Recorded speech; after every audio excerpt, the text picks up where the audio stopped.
पिछले लगभग 500 वर्षों से 6 पीढ़ियों ने अनवरत इंतजार और लाखों राम भक्तों के बलिदान का परिणाम आज हमारे समक्ष है। यह बलिदान न केवल मंदिर निर्माण हेतु संघर्ष का प्रतीक है, बल्कि हमारी श्रद्धा, संकल्प और संस्कृति की अमूल्य धरोहर भी है। 22 जनवरी 2024 को अयोध्या के पावन धाम में श्री राम लला के नवनिर्मित मंदिर में प्रतिष्ठा का शुभ अवसर हम सभी के लिए एक गौरवशाली क्षण रहा। यह क्षण था जिसे हमारी पीढ़ियां देखने के लिए प्रतीक्षा कर रही थी। इसी कड़ी में इंदौर जो संस्कृति, साहित्य और कला की उर्वर भूमि है, श्री सबके राम लोक कल्याण समिति एक बार फिर से श्री राम जन्मोत्सव का आयोजन कर रही है। इस 9 दिवसीय महोत्सव का शुभारंभ 19 मार्च 2026 गुरुवार गुड़ी पड़वा के शुभ अवसर पर हुआ। भारत में भगवान श्री राम आदर्श और प्रेरणा स्रोत है। उनके जीवन से हमें मर्यादा, कर्तव्य से यह महोत्सव ने समाज को जोड़ा है। यह हर हृदय तक पहुंचाना है। यहाँ आई पीढ़ियां उनके आदर्शों को आत्मसात की शिक्षा मिलती है। हमारा उद्देश्य है, जिस तरह से श्री गणेश उत्सव और नवरात्रि राम जन्मोत्सव का उद्देश्य भगवान श्री राम के आदर्शों और विचारों को हर घर तक और श्री राम की शिक्षाओं को समाज में स्थापित करने का प्रयास है। आपसे अनुरोध है, यह महोत्सव केवल एक आयोजन नहीं बल्कि हमारी संस्कृति का जीवंत उत्सव है। इसमें आपकी सहभागिता और योगदान इस आयोजन को सफल बनाएगा। आपसे विनम्र निवेदन है कि हमारे परिवार, मित्रों और प्रियजनों के साथ इस महोत्सव में शामिल होकर इसे भव्यता प्रदान करें।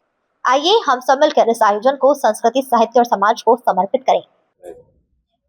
राम जन्मोत्सव का जो अपना जो उत्सव मेला है, वो उसका आधार रहेगा राम, क्योंकि जब राम जी का जन्म हुआ होगा तो किस तरह अयोध्या में चारों तरफ उजाले हुए होंगे, किस तरह से सबने लोक नृत्य करके और कुछ अपने अपने तरीके से राम जी के आगमन की तैयारी करी होगी। वैसे ही हमने इसका जो जगह है दशहरा मैदान, इसको अवध लोक का नाम दिया है और यहाँ पे पूरी अयोध्या बनाने का प्रयास करा है।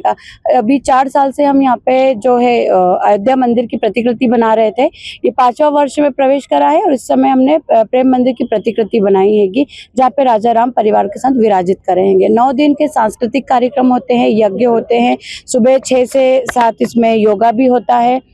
उसके बाद में राम आरती, राम के विषयों पे, अन्य विषयों पे संगोष्ठी भी होती है दोपहर में। शाम को 5 बजे इसमें योग शिविर के साथ साथ हमारे जो स्वास्थ्य शिविर लगते हैं वो भी लगते हैं। उसके बाद में राम आरती होती है 7 बजे और आरती के बाद में फिर 8 बजे मंच के नए जो हमारे छुपे हुए कुछ तथ्य है, कुछ हमारी जो पुस्तकें हैं जो हमारे बच्चों तक पहुंच नहीं पा रही हैं, जो छुपे हुए पात्र हैं राम के लिए, जो रामायण को नहीं पढ़ पा रहे हैं, वो इस तरह से सांस्कृतिक मंचों के द्वारा हमारे आने वाली भावी पीढ़ी को हम लोग दर्शाना चाह रहे हैं। उत्सव मेले में इस बार जैसे स्वदेशी, क्योंकि हमारा चीज है कि हम अगर समर्थ भारत करेंगे और समृद्ध भारत करेंगे तो अपने आप में जो हमारा भारत है वो समर्थता की ओर बढ़ेगा। उसके लिए हमने उद्यमिता, हमारी महिला प्रोत्साहन और हस्तशिल्प मेले को प्रोत्साहन दिया है। और यहाँ पे आप देख रहे हैं कि कई ऐसी चीजें हैं जो हस्तशिल्प हाथों से निर्मित है, जो बहन और भाई बड़ी मेहनत से बनाते हैं और बहुत ही रिजनेबल प्राइस में यहाँ पे दी जा रही है। कहाँ से दुकानें आई हैं आपको भैया भी बहुत अच्छे से बताएंगे। प्रवीणा अग्निहोत्री, संयोजिका सबके राम।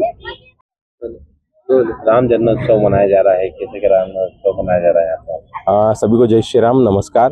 भारत का पहला राम जन्मोत्सव है जो 9 दिन का हो रहा है अपने दशहरा मैदान अवध लोक का, हमने इसको नाम दिया है इस परिसर को। ये गुड़ी पड़वा से लेकर रामनवमी तक हो रहा है 19 मार्च से 27 मार्च, जिसके अंदर वृंदावन स्थित प्रेम मंदिर की प्रतिकृति का निर्माण किया गया है और बंगाल के कम से कम 60 से ज्यादा कारीगर पिछले 1.5 महीने से इसको तैयार करने में अपना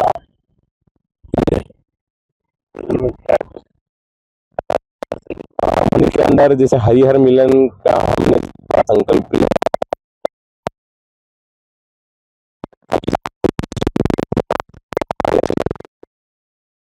प्रति है श्री कृष्ण भगवान की और राम जी का दरबार हमने इसमें स्थापित किया है। मंदिर पूरा थर्माकोल, लकड़ी और इसका अस्थायी मंदिर बनाया है। महेंद्र सिंह चौहान, संयोजक श्री सबके राम लोक कल्याण समिति। जी, यहाँ पे दशहरा मेले का आयोजन किया जाए जिसमें राम जी सर, ये राम जन्मोत्सव के ऊपर उत्सव मेला लगाया गया है, जिसमें हमारे जो आर्टिजन है ऑल ओवर इंडिया से तकरीबन 100-125 आर्टिजन आए हैं, जो अपने अलग अलग हाथों से निर्मित वस्तुएं, क्राफ्ट और अपनी स्टेट का सामान लेके आए हैं।